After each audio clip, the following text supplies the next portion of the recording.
aussi, nouvel ambassadeur d'Israël auprès du Burkina Faso. Donc, la photo a été prise, communiqué officiel, qu'il y aura des coopérations sur la sécurité, sur l'économie, sur la culture, etc. Mais qu'il n'y aura pas de coopération institutionnelle. Ça veut dire ce que ça veut dire, ok? Mais, qu'est-ce qui s'est passé? Cette photo, cette information n'a pas du tout plu à beaucoup de pays arabes, ni à beaucoup de pays qu'on appelle, qui font la cabale médiatique contre IB. Je vois des vidéos, beaucoup de gens qui disent que c'est une trahison, que Burkina Faso n'a pas le droit de signer de coopération avec l'Israël. Bon, depuis quand? Depuis quand Ibrahim Traoré est le président de la Palestine ou la cause palestinienne? Alors, d'abord, on va vous expliquer d'abord l'historique, pour que vous compreniez l'histoire. Pour rappel, depuis 2017, la nouvelle politique de l'Israël, depuis 2017, ils ont investi plus de 1 milliard d'euros. 1 milliard d'euros a été donné à la CEDEAO. On rappelle la CEDEAO, il y a 15 pays africains, dont Nigeria, Ghana, Côte d'Ivoire, Sénégal, etc. Ok?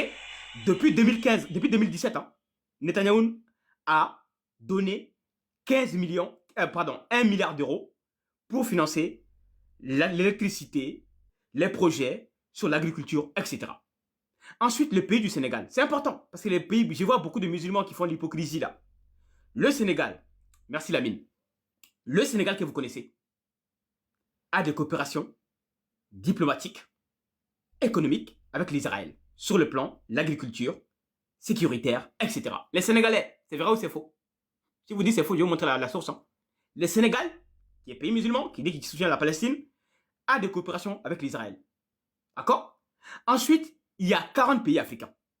Je répète, aujourd'hui là, il y a plus de 40 pays africains qui ont des coopérations plus ou moins sécuritaires, économiques, avec l'Israël.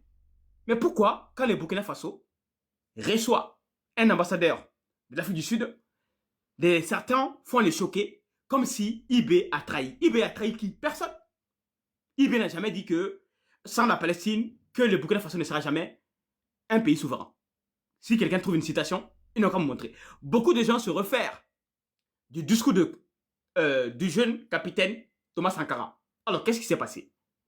Dans les années, c'est vrai, dans les années 1984, oui, Thomas Sankara fait un grand discours à l'ONU qui a défendu la Palestine. À l'époque, il faut comprendre que, oui, à l'époque, il y avait beaucoup de panafricains, comme Nelson Mandela, d'accord, qui a d'ailleurs dit cette phrase que la souveraineté des peuples africains ne sera jamais complète sans que la souveraineté du peuple israélien, palestinien n'est pas complète.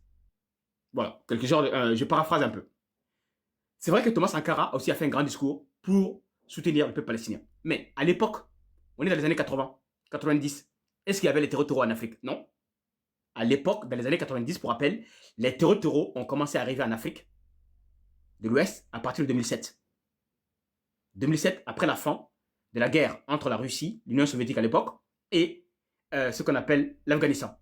Après la guerre d'Algérie, des années 90, voilà, décennie noire qui a fait 300 000 morts en Algérie. C'est après là que le groupe Al-Qaïda du Maghreb, Al-Qaïda, l'État islamique ont été créés entre 2005, 2007, 2014 et 2017. Je suis en train de rappeler l'histoire. Ok? Donc, les enjeux géopolitiques des années 80 et les enjeux géopolitiques de 2026 ne sont pas pareils. Alors, 2026, qu'est-ce qui se passe? Burkina Faso fait face à une attaque terreau-terreau. Ça veut dire quoi? Besoin de sécurité, d'armement, de technologie, de formation, de partenaires qui savent comment combattre les terreau-terreau.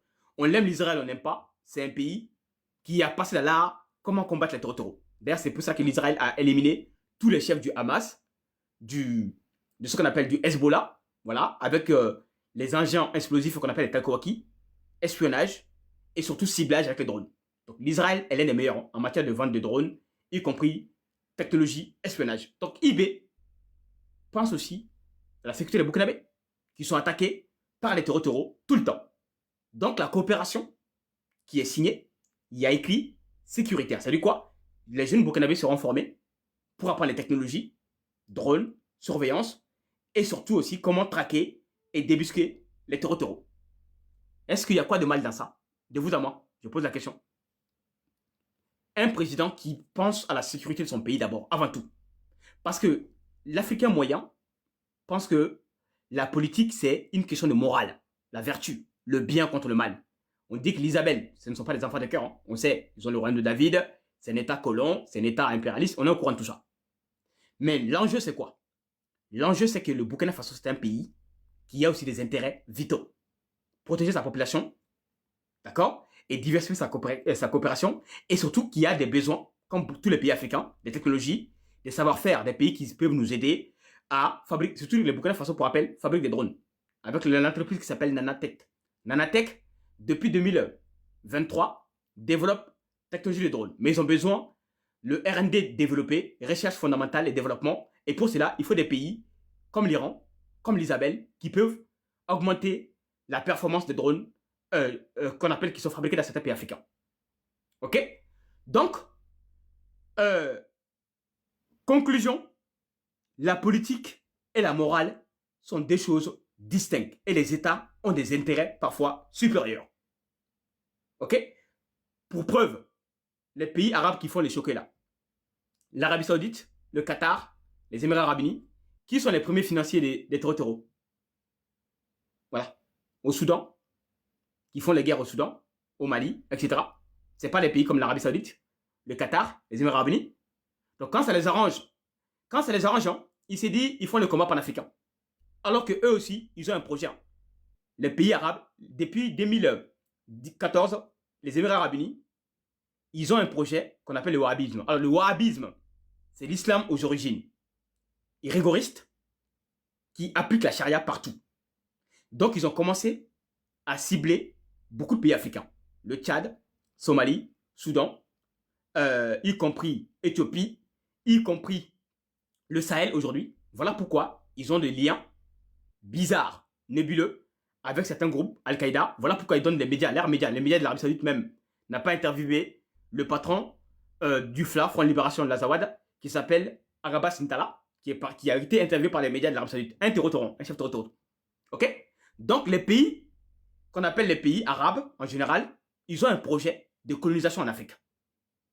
D'accord? Mais eux, ils pensent que certains panafricains, en fait, IB est là d'abord pour les intérêts des Burkinabés.